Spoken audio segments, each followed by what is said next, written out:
आज जैसे हम कल बोले थे आप लोगों को कि मैं फिर से आप लोगों के लिए हमेशा की तरह डेली की तरह एक फिर से वीडियो लेकर आया हूँ, और ये है इतिहास के ऊपर। और आज आपका इतिहास का सेकंड पार्ट शुरू होता है। और हम जहाँ तक समाप्त किए थे, आपको मौर्य वंश और बाई पुराण और विष्णु पुराण और क्या बोलता है, वायु पुराण, विष्णु पुराण और मत्स्य पुराण, इन सभी चीजों के बारे में बताए थे। इस किस वंश से संबंधित है, वहां तक हमारा इतिहास समाप्त हुआ था। और आज हमारा पुराण से शुरू होता है। पुराण समय नहीं गवाते हुए आगे बढ़ते हैं, क्योंकि जितना जल्दी हो सके इतिहास खत्म होगी अच्छी रहेगा, क्योंकि दिसंबर तक परीक्षा है और भी बहुत सारे एग्जाम हैं, तो उनके लिए भी ये फायदेमंद होगा। और आप लोगों से एक विनती है कि आप मेरे चैनल को सब्सक्राइब एंड शेयर जरूर करिएगा। पुराण, इसमें भारतीय ऐतिहासिक कथाओं का विवरण मिलता है। भारतीय इतिहास में जितना भी घटना घटा है और ऐतिहासिक जितना भी कहानियां हैं, उन सभी का विवरण आपको पुराण में मिलता है। इसके रचयिता लोमहर्ष तथा उनके पुत्र उग्रसर्वा थे। इनका जो रचनाकार है, उनके पुत्र लोमहर्ष और उनका पुत्र का नाम है उग्रसर्वा। ये दोनों मिलकर पुराण का रचना किए हैं। इसकी संख्या 18 है। इसमें केवल मत्स्य, वायु, विष्णु पुराण, ब्राह्मण पुराण, भागवत पुराण में ही राजाओं का वर्णन है, मतलब राजा का वंशावली पाई जाती है। 5 ठो पुराण है, इसी में पाया जाता है। 18 पुराण है, लेकिन उसमें से 5 पुराण में ही राजाओं की वंशावली पाई जाती है। सबसे प्राचीन पुराण जो है मत्स्य पुराण है। सबसे प्राचीन पुराण मत्स्य पुराण है, और ये एक प्रमाणिक पुराण है। ऐसा नहीं कि ये प्रमाणिक पुराण नहीं है, एक प्रमाणिक पुराण है। और जैसे हम क्वेश्चन आपसे करते हैं कि मत्स्य पुराण के बारे में बताइए, मत्स्य पुराण किस वंश से संबंधित है, तो आंध्र सातवाहन वंश से संबंधित है। वायु पुराण किस वंश से संबंधित है, तो गुप्त वंश से संबंधित है। विष्णु पुराण किस वंश से संबंधित है, तो मौर्य वंश से संबंधित है। और ये 5 ठो जो दिया हुआ है पुराण, ये सभी के सभी जो है किसी न किसी वंश से संबंधित है। वो हम आगे आपको जाकर उसे अच्छे से पढ़ाएंगे। आगे चलते हैं। पुराण हो गई आपका, और आगे इसमें कुछ नोट्स हैं, देख लेते हैं इसको। सभी जितने भी पुराण हैं वो संस्कृत भाषा में लिखा गया है। सभी जितने भी पुराण हैं वो संस्कृत भाषा में लिखा गया है, ठीक है। और सभी पुराण जो है संस्कृत भाषा में लिखा गया, मतलब पूछेगा कि पुराण किस भाषा में लिखा गया है, तो संस्कृत भाषा में लिखा गया है। पुराणों की पाठ जो है पुजारी मंदिर में क्या करते थे, पुजारों का पाठ पुजारी मंदिर में क्या करते थे। तो ऐसा क्वेश्चन आता है कि पुराणों का पाठ पुजारी लोग किस में करता था, मंदिर में, मस्जिद में, घाट पे, या बाहर में, या इनमें से कोई नहीं है। ऐसा क्वेश्चन आएगा तो आप सीधे इसका आंसर मारिएगा कि मंदिर में क्या करता था। ऐसे पुजारी लिखा रहेगा तो आप मंदिर तो मारना ही है, लेकिन अगर सिर्फ लिखा पुराणों का पाठ कहाँ किया जाता था, पुजारी नहीं लिखा रहे, तो आपको मंदिर नहीं, मंदिर ही ऑप्शन होगा, ठीक है। मंदिर आंसर मारिएगा। और ये थोड़ा हाई लेवल का क्वेश्चन है, मतलब जैसे बीपीएससी वगैरह में भी इसका क्वेश्चन करता है कि इनमें से कौन सा सही है या गलत है, इस टाइप से पूछता है। तो ये 3-4 का ऑप्शन रहेगा, तो इसमें से अगर आप पढ़े रहिएगा तो आराम से मार दीजिए। आगे चलते हैं। वेदांग, वेदों को भली भांति समझने के लिए ही वेदांग की रचना की गई है। कहने का मतलब है कि वेद जो है, हम लोग जो वेद पढ़े थे, वेद कितने प्रकार के हैं, तो 4 है। कौन कौन है, तो ऋग्वेद है, यजुर्वेद है, सामवेद है, अथर्ववेद है। तो इन वेदों को और अच्छे तरीके से समझने के लिए वेदांग की रचना की गई है। और वेदांग की संख्या कितनी है, 6 है। वेदांग की संख्या कितनी है, 6। देखिए ये जो हम अभी पढ़ा रहे हैं, इससे कुछ 10-20 ऑब्जेक्टिव क्वेश्चन भी आप लोगों को सप्ताह में मिलेगा, जो हम पहले पढ़ा चुके हैं उसी से रिलेटेड। तो आप अपने अनुसार से इससे टेस्ट दे सकते हैं कि आपका कितना नंबर आ रहा है, आप पढ़ रहे हैं कि नहीं पढ़ रहे हैं, ठीक है। इसका नाम शिक्षा है, ज्योतिष है, कल्प है, व्याकरण है, निरुक्त है, छंद है, ठीक है। कुछ महत्वपूर्ण प्रश्न है कि इसमें स्त्री को पुरुष का अर्धांगिनी कहा गया है, तो उसका आंसर है शतपथ ब्राह्मण। शतपथ ब्राह्मण का एक बात और है, इसमें बिहार राज्य जो है उसका नाम का भी वर्णन मिलता है। बिहार राज्य का नाम का वर्णन हमारा शतपथ ब्राह्मण में मिलता है। तो किसमें स्त्री को पुरुष का अर्धांगिनी कहा गया है, तो शतपथ ब्राह्मण में कहा गया है। आगे चलते हैं। स्त्री की सर्वाधिक गिरी हुई स्थिति जो है किस में है, स्त्री की सर्वाधिक गिरी हुई स्थिति कहां से प्राप्त होती है, तो ये इसका आंसर होगा मैत्रेयी संहिता से। इसका आंसर क्या है? मैत्रेयी संहिता से। अब बात करते हैं स्मृति ग्रंथ का। तो स्मृति ग्रंथ में है सबसे प्राचीन और प्रमाणिक स्मृति जो है कौन है? तो सबसे प्राचीन और प्रमाणिक स्मृति मनु स्मृति है। तो क्वेश्चन आ सकता है आपको कि सबसे प्राचीन और प्रमाणिक स्मृति कौन है? तो मनु स्मृति बोलिएगा। मनु स्मृति जो है वो आपका सुंग काल का मानक ग्रंथ है। एक सुंग वंश है। सुंग वंश का स्थापना जो है पुष्यमित्र सुंग ने किया है। पुष्यमित्र सुंग ने किया है और उसी का जो है उसी वंश का इसका ग्रंथ है मनु स्मृति। नारद स्मृति से गुप्त युग की जानकारी प्राप्त होती है। गुप्त वंश भी है, आगे पढ़िएगा गुप्त वंश के बारे में। तो नारद स्मृति का जो है गुप्त युग की जानकारी मिलती है, जानकारी प्राप्त होती है। पूछता है क्वेश्चन, गुप्त युग की जानकारी किससे प्राप्त होती है? मनु स्मृति से कि नारद स्मृति से? और भी ऐसा ऑप्शन में दिया रहेगा, तो आप क्या मारिएगा? नारद स्मृति मारेंगे। आगे चलते हैं जातक। जातक की बात करें तो जातक जो है बुद्ध के पूर्व जन्म की कहानी का वर्णन है। जातक में जो है बुद्ध के पूर्व जन्म की कहानी का वर्णन है। यह ग्रंथ जो है बौद्ध धर्म से संबंधित है। जातक जो है बौद्ध धर्म से संबंधित है। कथा वस्तु की बात करें, यह हीनयान की प्रमुख ग्रंथ है। हीनयान की क्या है? एक प्रमुख ग्रंथ है। इसमें महात्मा बुद्ध के जीवन चरित्र का वर्णन है। तो महात्मा बुद्ध का जीवन चरित्र का वर्णन किसमें है? तो कथा वस्तु में है। और कथा वस्तु की रचना किसने किया है दोस्तों? तो इसका रचना जो है हीनयान ने किया है। और जातक ग्रंथ जो है किस धर्म से संबंधित है? बौद्ध धर्म से संबंधित है। अब बुद्ध की पूर्व जन्म की कहानी कहाँ वर्णन है? तो ये भी आपका जातक में वर्णन है। तो कंफ्यूजन नहीं होना है। क्वेश्चन अलग अलग तरह से पूछ सकते हैं। जब महाबुद्ध का जीवन चरित्र का वर्णन पूछेगा तो उसका आंसर कथा वस्तु, और यदि बुद्ध की पूर्व जन्म की कहानी पूछेगा तो इसका आंसर जातक हो जाएगा। और दोनों जो ग्रंथ है जातक कथा वस्तु, ये दोनों के दोनों जो है आपका बौद्ध धर्म से संबंधित है।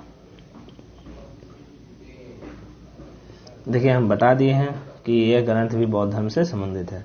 चले चलते हैं जैन साहित्य के बारे में। जैन साहित्य को आगम कहा जाता है। जैन साहित्य को क्या कहा जाता है? तो आगम कहा जाता है। जैन धर्म जो है, जैन धर्म का प्रारंभिक इतिहास की जानकारी कल्पसूत्र से मिलती है। जैन धर्म एक धर्म है, उसका जानकारी हमें जो है कल्पसूत्र से प्राप्त होती है। और भगवती सूत्र महावीर के जीवन चरित्र का वर्णन है। अब यहाँ महावीर का वर्णन आ गया। तो महावीर का वर्णन जो है, जीवन चरित्र का जो वर्णन है वो किसमें है? तो भगवती सूत्र में है।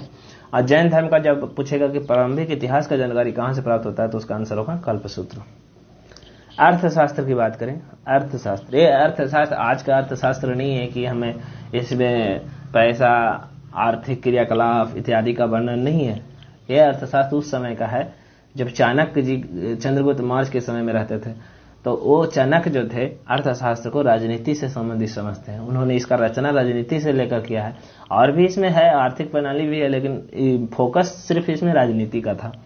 तो यह राजनीति से संबंधित पुस्तक है। क्वेश्चन आता है कि अर्थशास्त्र जो है किससे संबंधित पुस्तक है? ये पीएससी में भी पूछता है, एसएससी में भी पूछता है, और भी एग्जाम है जैसे रेलवे वगैरह का। रेलवे में स्पेशल, तो रेलवे में तो एक क्वेश्चन आता ही है। और यह राजनीति से संबंधित पुस्तक है। इस ग्रंथ का लेखक जो है चाणक्य है। अर्थशास्त्र का लेखक चाणक्य है। चाणक्य का नाम अलग अलग है। जैसे चाणक्य का नाम अगर चाणक्य ऑप्शन में न रहे, कौटिल्य रहे या विष्णुगुप्त रहे, तो इसका आंसर कौटिल्य या विष्णुगुप्त भी मार दिएगा, क्योंकि चाणक्य का नाम कौटिल्य या विष्णुगुप्त है।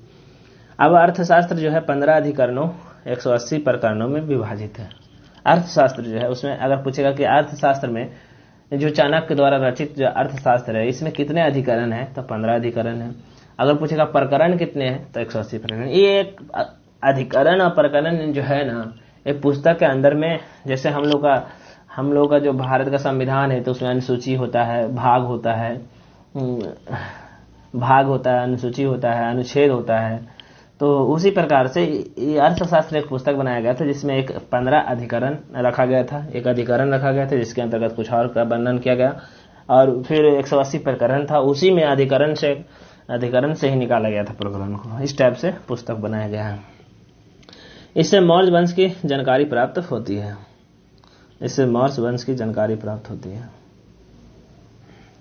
आगे चलते हैं। राजतरंगिणी, यह संस्कृत, देखिए मौर्य वंश की जानकारी प्राप्त होती है। किससे? अर्थशास्त्र से। अर्थशास्त्र से कहें चाणक्य जो है चंद्रगुप्त मौर्य का समकालीन थे और उनका गुरु थे। एक ऐसा चाणक्य ऐसा व्यक्ति थे जिन्होंने एक बाहर साइड से चंद्रगुप्त मौर्य को लाए थे और उसे पटना यानी पाटलिपुत्र का राजा बनाए थे, जबकि उतना महान शासक वहां का घनानंद शासन कर रहा था, बहुत बड़ा उसके पास सेना था। इनके पास कुछ भी नहीं था, लेकिन इन्होंने अपने दिमाग से, बुद्धि से और बल से जो है उस जगह पे कब्जा किया। तो बल बड़ा की क्या कहता है, बल बड़ा की बुद्धि, तो बुद्धि सबसे बड़ा है, इसलिए बुद्धि से काम लीजिए। राजा तरंगिणी, राजा तरंगिणी जो है यह संस्कृत भाषा में लिखी गई है। राजा तरंगिणी को संस्कृत भाषा में लिखी गई है। इसका रचनाकार जो है कल्हन है। राजा तरंगिणी का लेखक कल्हन है। राजा तरंगिणी संस्कृत भाषा में लिखा गया है। इसका संबंध जो है कश्मीर के इतिहास से है। हमारा जो कश्मीर है, अभी जम्मू एंड कश्मीर नाम से विख्यात है, तो कश्मीर है वो वहाँ का इतिहास से संबंधित है हमारा राजा तरंगिणी। और जम्मू कश्मीर का अभी उपराज्यपाल के बारे में नाम बताए थे कुछ दिन पहले, उनका नाम था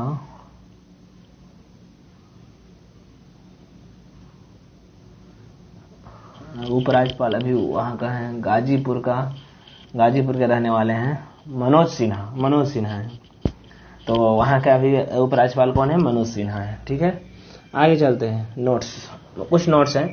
आरवो के सिंध विजय वृत्तांत किसमें की गई है? आरवो के सिंध विजय का जो वृत्तांत है वो आपका किसमें की गई है? तो चंचनामा में किया गया है।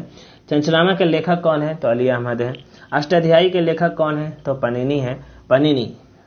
पनिनी यह पुस्तक संस्कृत भाषा व्याकरण का पहला पुस्तक था। अब पूछेगा कि संस्कृत भाषा का व्याकरण का जो है पहला पुस्तक का क्या नाम है? तो बोलेंगे हम अष्टाध्यायी नाम है। और अष्टाध्यायी के लेखक कौन है? तो पनिनी है। तो इस टाइप से ये वाला क्वेश्चन बन जाएगा। एक गार्गी संहिता है। गार्गी संहिता पे ध्यान दीजिए। गार्गी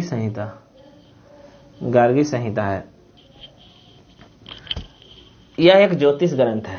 मतलब जैसे हम लोग हाथ दिखाते हैं, रेखा दिखाते हैं, या फिर कुछ भविष्यवाणी करवाते हैं कि भाई मेरा भविष्यवाणी बताइए, भविष्य के बारे में बताइए, तो कोई तो बिना ग्रंथ देखे हुए बता देता है कि आपका ये होगा वो होगा। तो एक ग्रंथ है, गार्गी संहिता एक ग्रंथ है, ज्योतिष ग्रंथ है, और इसका लेखक कात्यायन थे। कात्यायन नाम है इनका, इस लेखक का। तो गार्गी संहिता का अगर क्वेश्चन पूछेगा कि गार्गी संहिता क्या है, तो ये ज्योतिष ग्रंथ है, खगोलिक ग्रंथ है, या फिर इस टाइप से क्वेश्चन तरह तरह का आएगा। तो आप क्या बोलिएगा इसका आंसर? इसका आंसर हो जाएगा ज्योतिष ग्रंथ। और इसका लेखक का नाम क्या है? तो कात्यायन है। इसमें भारत पर होने वाले यवन आक्रमण की जानकारी प्राप्त होती है। भारत पर जो यवन आक्रमण किया था, भारत में बहुत सारे लोगों ने आक्रमण किया है, आगे आप इतिहास में बहुत अच्छे से पढ़ेंगे। तो यवन आक्रमण का जो वर्णन है वो आपका गार्गी संहिता में है। आगे चलते हैं। पंतजलि जो है यह पुष्यमित्र शुंग के पुरोहित थे। पंतजलि कौन था? पंतजलि आज का ये पंतजलि नहीं, रामदेव बाबा का पंतजलि नहीं। पंतजलि उस समय जो है व्यक्ति का नाम होता था, और वो जो है पुष्यमित्र शुंग का पुरोहित थे। इनके महाभास की रचना इन्होंने किया था। महाभास की रचना किसने किया था? पंतजलि ने किया था। तो शुंग वंश का इतिहास का जानकारी मिलता है। यानी पंतजलि किसके दरबार में रहता था? तो पुष्यमित्र शुंग के दरबार में रहता था, क्योंकि इसे शुंग वंश का जानकारी मिलता है इसके महाभाष्य से। और ये क्या था? पंतजलि क्या था? तो ये मत बोलिए, उसमें ऑप्शन में रहेगा कि रामदेव बाबा का प्रचार प्रसारक है, या फिर पुरोहित है, या फिर सौदागर है, व्यापारी है। तो इसका आंसर क्या होगा? आपका आंसर होगा पुरोहित। तो आज यहीं तक, और ये हमारा इतिहास का सेकंड पार्ट था, और आप यहाँ तक जरूर याद करिएगा, क्योंकि हम इससे रिलेटेड ही ऑब्जेक्टिव क्वेश्चन भी बना के आप लोगों को देंगे।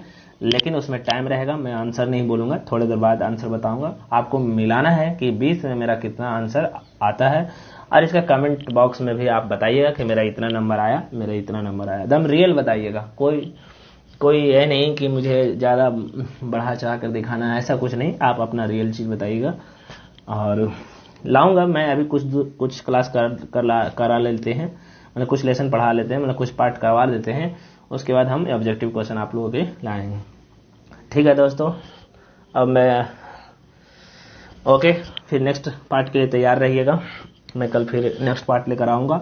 हाँ दोस्तों, लेकिन एक आप लोगों से एक अनुरोध है कि इसे शेयर एंड सब्सक्राइब जरूर करिएगा। Okay, thank you.